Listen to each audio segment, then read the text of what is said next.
Today, I'm going to teach you guys how to get ChatGPT on your iPhone. There's actually 2 ChatGPT apps I'm going to teach you guys, but by the end of this video, you guys will be able to get ChatGPT on your iPhone. It's super awesome, very easy to do, and let's get right to it. All right, there's 2 methods to do this. This is the first and simple way. The next way I'm going to show you guys after this is a little bit cooler. I think it looks a lot cleaner. It looks amazing. So this is the first way. Very simple, very easy, very quick.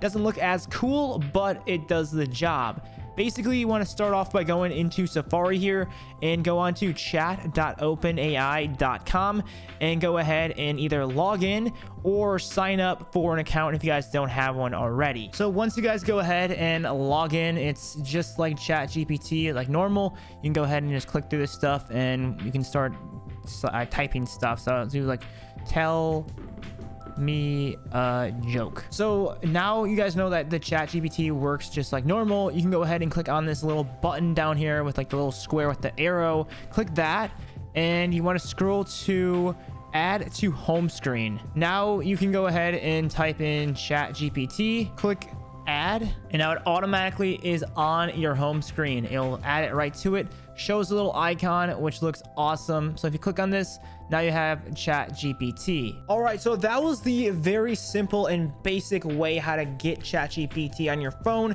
but let's get to a more advanced one. But so far, if you guys are enjoying the video, make sure you guys do subscribe and hit the like button for more ChatGPT content. But let's get to the second way to get it. Even though there is the ChatGPT app now, there's actually a really cool way to make the ChatGPT app so it doesn't have, like, it doesn't feel like you're on a browser, or it doesn't feel like you're on like a web browser. It feels like an actual app. So I'm gonna show you guys how to actually do that now. I'll put a link in the comment section or in the description. You can go ahead and click this link. And basically what it's gonna be doing is it's gonna make your own app or your own URL app. So let's go ahead and do it. I'm gonna click the link. It's gonna give this thing. You wanna go ahead and click on add shortcut and you'll get it automatically added. Say make app from URL. Go ahead and click that. For the name, all I'm gonna be doing is I'm gonna be doing ChatGPT. Click done, and then it's gonna ask for the URL. So now I'm gonna go back into Safari here and I'm gonna paste the chat.openai.com/chat as the URL. Now it's gonna ask for an image. I already went on Google and I saved images of the ChatGPT logo. I'm gonna go ahead and click one, and it's gonna ask the website is trying to download a configuration profile. Do you want us to allow it? I'm gonna go click allow. Profile is downloaded, so now we have to go into the settings. So now what you want to do is you want to go into your profile. So you want to click on profile downloaded. And then this is where you want to go ahead and you want to click on install. If you ever want to remove it, don't worry. You guys can go ahead and delete it if you guys want to. But I'm gonna go ahead and click install and then enter in your password. Now that you guys go ahead and enter your password, just go ahead and click next.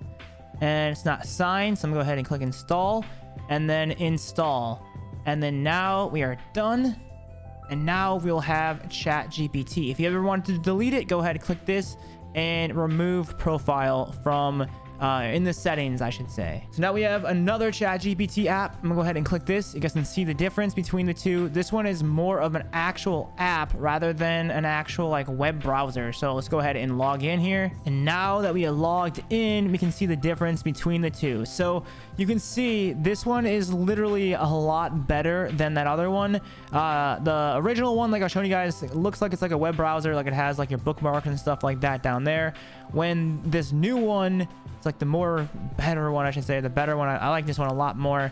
It doesn't have it. It feels more like an actual app versus like a web browser. So anyways, I hope you guys enjoyed that. Now you guys successfully have ChatGPT on your phone. So if you guys want to see more tutorials on ChatGPT, some awesome prompts that I use on a daily basis to help me with either my work or my school flow, or for any other useful prompts that you guys are going to love and make your life 100% easier, make sure you guys do subscribe for more useful ChatGPT tutorials such as this one.